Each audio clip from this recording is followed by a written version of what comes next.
Hello, this is me. Hello, this is me, HOB. HOB your girl, HOB your people. I told myself I wasn't going to laugh or shout today. But this is me, HOB. I'm here again just to, do my usual chit chat. You know what? I'm just going to gossip. I'll use these few minutes that I have to tell you one big gossip. Okay, what should I say? I have something very beautiful to talk about. Something very beautiful. You see, this is my. I'm blushing. Do I look different? You like my new look? If you do, let me know. If you don't, let me know. Wow. My story, I want to say something that will make us, think, and something that will make us also laugh, or if we are those kind of children that, overdo things. And if you're a young child, or if you're, you whatever you are, there must have been ways that you have offended your parents in the past, or there are things you have done that have made your parents so angry in the past. So, what have you done?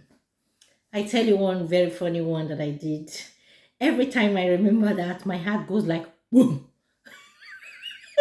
But I did it. I did it. I don't know why I did what I did. Okay. Have you ever thought of something where your parents they know you are home alone, they want you to go out with them, and you tell them, "Oh no, mom, I don't want to go. I'm a big girl. I can look after myself." And as soon as they leave the door, you pick up the telephone and start crying, "Mommy, where are you? I'm scared. I can't stay home alone." It happens. It happens. Sometimes you even make your mom or your dad revise back, go back to the house to either pick you to join them or things. Two things I'm going to tell you today, two stories that happened. One, I think my mom, it was during this era, she had a meeting with some of her friends and she wanted me to come with her. I said, "No, mom, I'll be fine. I don't want to join you. I just want to stay where I am." And she insisted. And because she knew I was still going to make noise to follow. So I followed her. We got to where she was going. There were about 7 friends and they were going for something very important to talk in a meeting. She went into the house and she called me, "You come out, join us. You can be with other children playing." I said, "No, mom, I will be fine. You go." So she did. She went in. She was having a chat with them. The next minute, I was sitting in the car. I don't know what happened to me. Something in my brain told me somebody was coming to get me in the car. and, and I moved from the passenger seat to the driver's seat at my age then. I was about maybe 10. So apparently the people passing, they took interest to look very well at the car because a young child was sitting at the driver's seat. So these 2 young men, they passed before and looked. They saw the young child, came back and they were looking. They didn't do anything to me. They didn't hit the car or something. And I got terrified. I really got terrified. I opened the door, came out of the car, ran to the house that my mom was in. She was in with those women. The door, usually they close the door. And I rang the bell once and I was hitting the glass door. It was a glass door. I was hitting it so hard.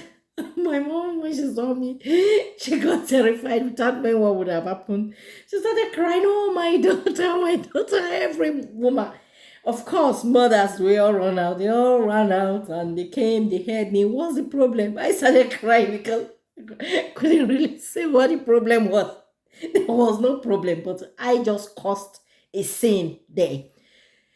You think all mothers, they've seen things like this from children, their children, and they still have that mind, that spirit to still forgive these kids and still look after them, still continue going. That's how women can be so patient. I'm relating this story today because I don't know where you are. I don't know who is listening to me. This might just bring something to you, memory. It can just bring anything, and it can also tell us that in life we should learn how to be patient, because different things can come our ways. We just have to be patient. We have to be patient in tolerating people, in tolerating friends, in tolerating anyone that comes across us. We just have to be patient. That's what we have to know about life. Because when you are patient, especially with your children, it makes them to be your friend. They confide more in you, though they can be naughty sometimes, but we just have to be patient with people, friends especially, even those we don't know.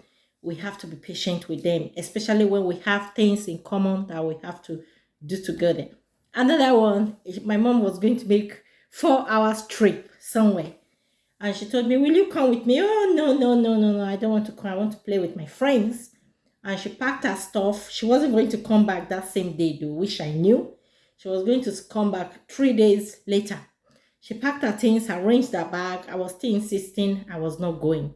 So on the day she was meant to go, all the friends I was playing with outside had left. So apparently I started missing my mom. Do you know what I did? It was a bus. She was going to drive a bus, you know, the mini bus. So I went straight to the boot of the bus. I stayed there. I hid myself. I wasn't properly dressed like a child that was going out. You know what I mean? But I did what I did again. Me again, me. Why me every time? I don't know. So I entered the boot of that car on our way. Even now, I start thinking, why did I do what I did? I don't know. Kids. So I stayed in the boot of that car. She was going, I could remember she was playing music and shaking her head and driving a car. Playing the music, driving. The next thing you know, from the mirror, you can see somebody coming out gradually. My mom thought, she really thought it was a ghost, and she moved her hand like that. Oh my God. That was something horrible I did again. And she stopped the car, the bus, and she started crying. She started crying. What are you doing there? And she brought me. She didn't know what to do, what to go to make the journey with me. So that was how I landed with her from Benin to Lagos. I would say I landed with her. We made that trip together. And unfortunately, when we got to where she was going, I got ill and they started treating me. So you see, what she bargained for, what she arranged herself for, it was something else she made. So that's my life. So what I mean to say is that sometimes people can go crazy. You might want to wear one look today, tomorrow another look. But today, this time, I decided to go blonde because it's my own decision, right? All right. So that is it today. Thanks for being part of me. Thanks for being my friend. This is HOB. If you have not subscribed to my YouTube channel, please do. And if you have subscribed and you're my friend, always remember the notification bell to turn it on and to also give me that thumbs up. I'm your girl. I'm your girl. You know I'm your girl. And to my friends, thank you. I don't know how to say thank you. Thank you for always getting in touch. And thank you for listening. Thank you for being my friend. I know you keep telling me post, but you know why? In between all, I try my best anyway. Thank you. HOP.